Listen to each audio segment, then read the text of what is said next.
Olá, bom dia. Presidente Jair Bolsonaro anuncia o nome de Augusto Aras para comandar a Procuradoria-Geral da República. Bolsonaro sanciona o projeto de lei de abuso de autoridade. 36 itens em 19 artigos foram vetados. Greve de motoristas e cobradores fecha terminais e bloqueia corredores e ruas em São Paulo. Ministro do Supremo, Alexandre de Moraes, define o futuro do fundo bilionário da Força Tarefa da Lava Jato. Sobe para 30 o número de mortos após a passagem do furacão Dorian nas Bahamas. Antes de viajar de avião, é preciso se planejar. As passagens ainda estão muito caras. Agora na edição das 8h30 da manhã. Olá, tudo bem com você? Muito bom dia, chegamos à sexta-feira, hoje é dia 6 de setembro de 2019. Vamos aos destaques de alguns dos principais veículos de comunicação do país. Começando pela Folha Online. Indicação de Augusto Aras para a Procuradoria-Geral da República foi recebida com alívio no STF. Outros nomes que circulavam como possíveis escolhidos eram considerados um desastre. 8h34, vamos para o destaque do estado de São Paulo que já aparece para você. Aras na Procuradoria contraria Moro, Ministério Público e apoiadores de Bolsonaro. O presidente quebra a tradição de 16 anos ao ignorar lista tríplice e enfrenta reações. E no portal R7, Bolsonaro rebate críticas à indicação à PGR. Acho que escolhi o melhor, diz presidente. Defensores da Lava Jato queriam um nome alinhado com a operação no comando do MPF e o veto total ao projeto sobre abuso de autoridade. G1. Na reta final do mandato, Dodge é alvo de ação no STF por negar vaga de garagem a subprocurador. Mandado de segurança foi apresentado por Moacir Guimarães. A ação aponta má vontade de Dodge em resolver impasse. Esse caso será analisado pela ministra Carmen Lúcia. E na revista Veja, Salles desiste de nomear madeireiro para a superintendência do IBAMA. Coronel Ricardo Bezerra, dono de fazenda de exploração de madeira no Pará, anunciou com desapontamento a decisão tomada um dia após a reportagem da Veja revelar nomeação. Voltamos ao G1, que traz um destaque que, inclusive, vamos abordar hoje aqui no Jornal, tá certo? São Paulo tem circulação parcial de ônibus nesta sexta. Rodízio está suspenso. A SP Trans diz que 70% da frota circula na manhã desta sexta. A paralisação atinge o terminal Dom Pedro II e os demais operam parcial ou totalmente. Há protestos no centro. No Gazeta do Povo, furacão Dorian, que é um assunto que nós iremos abordar daqui a pouco também, destrói casa nos Estados Unidos. Efeitos do fenômeno de categoria 2 já foram sentidos nos estados da Carolina do Norte e Carolina do Sul, com vários tornados. Mas não foram reportadas vítimas imediatamente. Número de mortes confirmadas nas Bahamas subiu para 30 nesta quinta-feira. Vamos encerrar com o destaque internacional no UOL. Robert Mugabe, de herói guerrilheiro a líder autoritário. As muitas faces do homem que comandou o Zimbábue por 37 anos. O ex-presidente, que governou o país por quase 4 décadas, faleceu nesta sexta-feira aos 95 anos. A saúde de Mugabe se deteriorou nos últimos anos, o que levou à sua morte, informou a família ao veículo inglês BBC. E o presidente Jair Bolsonaro anunciou ontem o nome do seu escolhido para comandar a Procuradoria-Geral da República. Augusto Aras não estava na lista tríplice, que tradicionalmente é enviada ao presidente da República pela Associação Nacional dos Procuradores da República. O presidente Jair Bolsonaro participou hoje do lançamento do Observatório da Pecuária Brasileira, com a presença da ministra Tereza Cristina. Foi durante o evento que ele anunciou o nome de Augusto Aras para o cargo de Procurador-Geral da República. Já estou apanhando na vida, esse é um bom sinal, sinal que a indicação nossa é boa. Eu acabei de indicar o senhor Augusto Aras para chefiar o Ministério Público Federal. Mas nós temos conversado com ele, já era a sua prática também, na questão ambiental. O respeito ao produtor rural e também o casamento da preservação do meio ambiente com o produtor.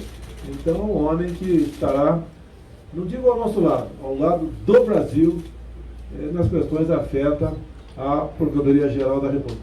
Essa é a boa notícia que queria dar ao senhor. Muito obrigado. Augusto Aras é natural da Bahia e tem 60 anos. Atualmente, ele é subprocurador da República, especializado nas áreas de direito público e direito econômico. Entrou na carreira do Ministério Público Federal em 1987. Aras é doutor em Direito Constitucional e mestre em Direito Econômico pela Universidade Federal da Bahia. Ele também é professor da Universidade de Brasília. O mandato da atual Procuradora-Geral, Raquel Dodge, termina no próximo dia 17 de setembro. Até lá, se o nome de Aras ainda não tiver sido aprovado pelo Senado, onde ele será sabatinado, quem assumirá temporariamente o cargo é o vice-presidente do Conselho Superior do Ministério Público Federal, o subprocurador Alcides Martins. Nessa hipótese, Martins fica no mandato tampão até a posse de Augusto Aras. Aras não integrou a lista tríplice de nomes sugeridos pela Associação Nacional dos Procuradores da República à presidência da República para assumir a PGR. O presidente Jair Bolsonaro não era obrigado a escolher alguém da lista. Ele quebrou uma tradição que vinha sendo seguida pelos outros presidentes da República nos últimos 16 anos. E no último dia de prazo, o presidente Jair Bolsonaro sancionou o projeto de lei de abuso de autoridade. Ele vetou 36 itens em 19 artigos. Agora os vetos devem ser analisados pelo Congresso. Bolsonaro vetou o dispositivo que previa como pena substitutiva à prisão a proibição do agente público de exercer funções de natureza policial ou militar no município em que o crime tiver sido praticado e onde o envolvido morar. Também foi barrado o trecho de um artigo que estabelecia como crime decretar prisão em desconformidade com as hipóteses legais. O dispositivo também estabelecia como infração a situação em que a autoridade, dentro de prazo razoável, não concedesse habeas corpus, não relaxasse prisão manifestamente ilegal ou não substituísse a detenção preventiva por medida cautelar diversa, quando a lei exigir. O artigo 11 foi integralmente vetado. Pelo texto, ele criminalizava o agente que fizesse a prisão ou a busca e apreensão de pessoa que não estivesse em flagrante delito ou sem ordem de mandado judicial. Nós queremos combater o abuso de autoridade, mas não podemos botar um remédio excessivamente forte, de modo que venha matar o paciente.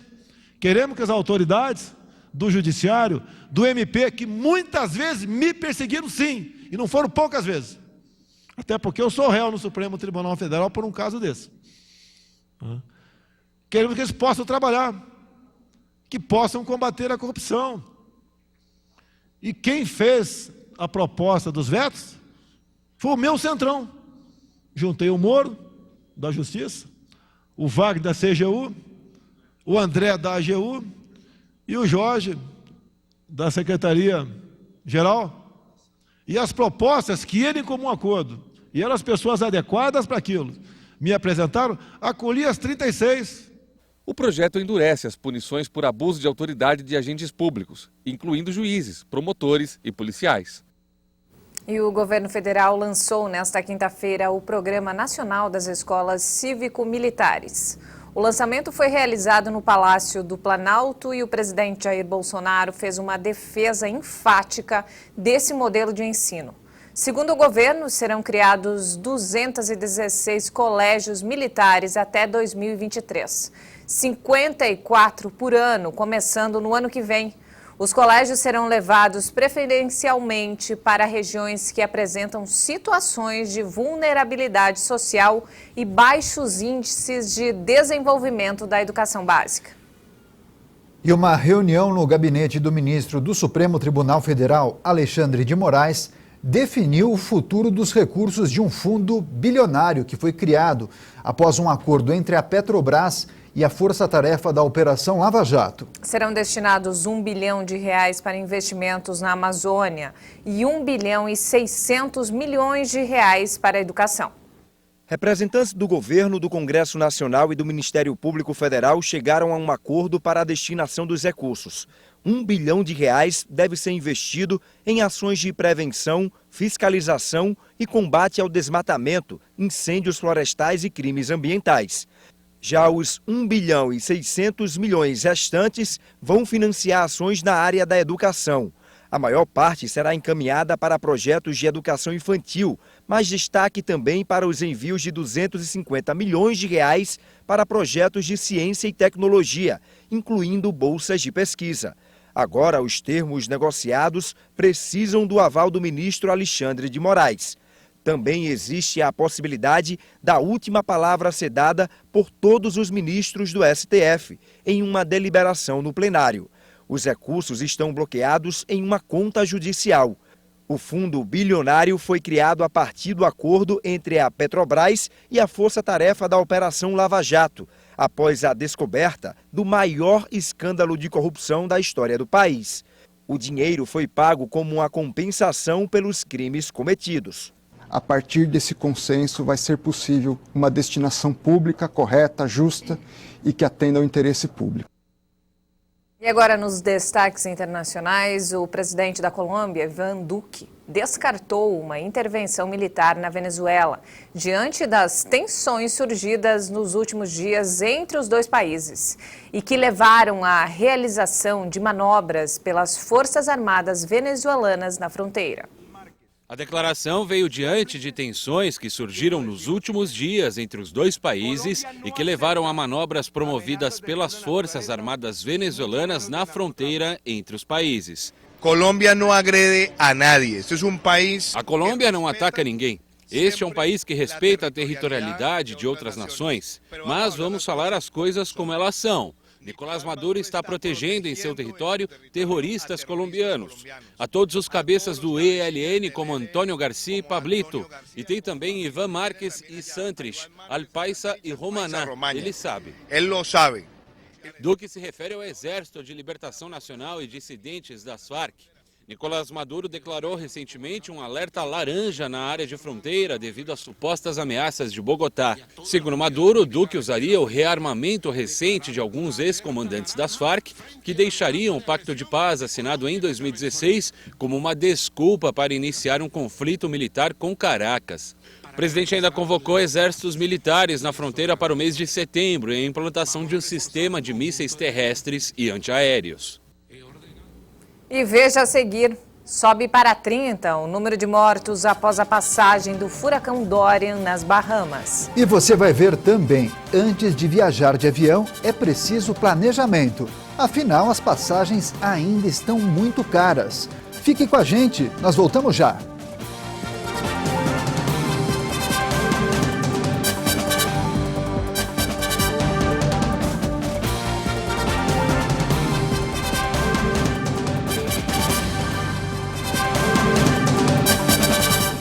Estamos de volta, 8 horas e 49 minutos. Um ótimo dia para você.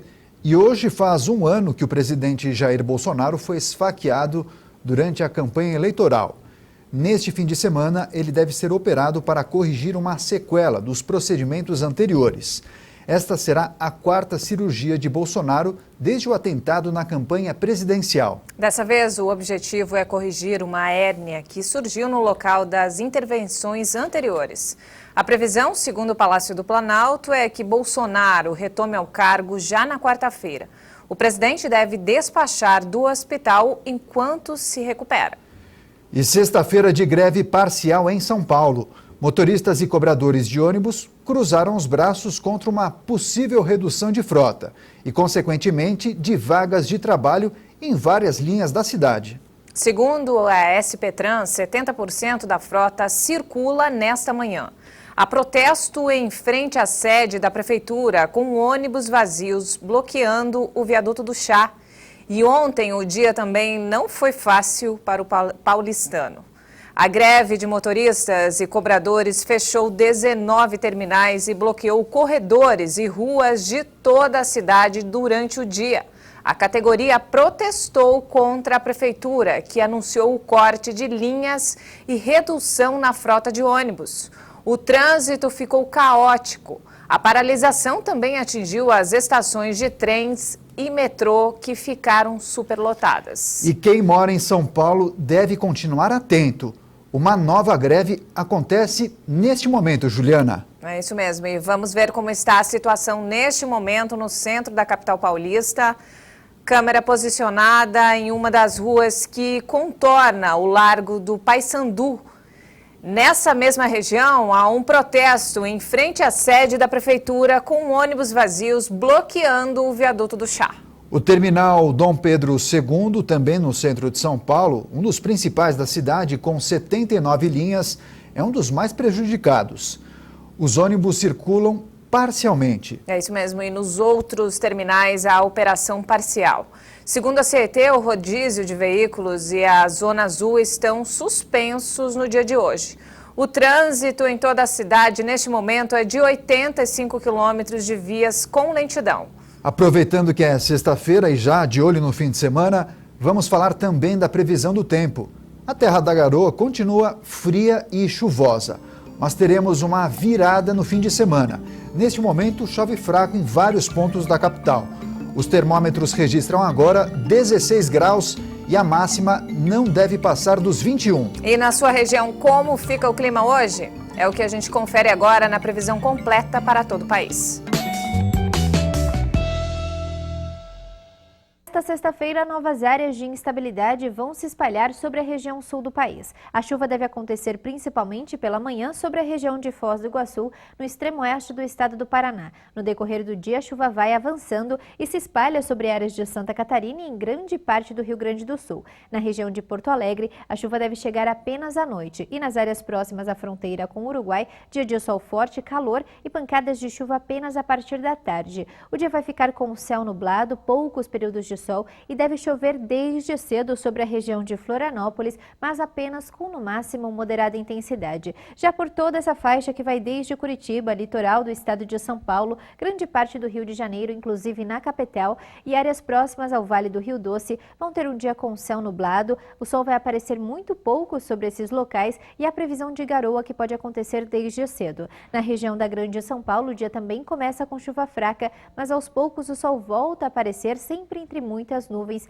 e não há chance de chover. A recente passagem de uma frente fria pela costa da região sudeste do país mudou a direção dos ventos e vai deixar a chuva frequente e volumosa desde a região do norte fluminense até a região próxima à Vitória, no estado do Espírito Santo. Nas outras áreas capixabas, em áreas do extremo leste mineiro e todas as áreas do leste do estado da Bahia, inclusive Salvador, vão ter um dia com céu nublado e chuva a qualquer hora, mas com no máximo moderada intensidade. E entre as capitais Recife e Aracaju, a chuva vai continuar acontecendo de forma passageira, assim como na região de Teresina e em áreas centrais do estado do Maranhão. Pancadas de chuva acontecem a partir da tarde em várias áreas da região norte do país e acontecem de forma extremamente isoladas sobre várias áreas do estado de Mato Grosso e Pantanal do estado de Mato Grosso do Sul. Falando das temperaturas, a mínima prevista em São Paulo é de 11 graus, 10 graus em Porto Alegre e 20 graus em Campo Grande, e à tarde esquenta e a temperatura vai chegar aos 39 graus em Palmas, 41 graus em Cuiabá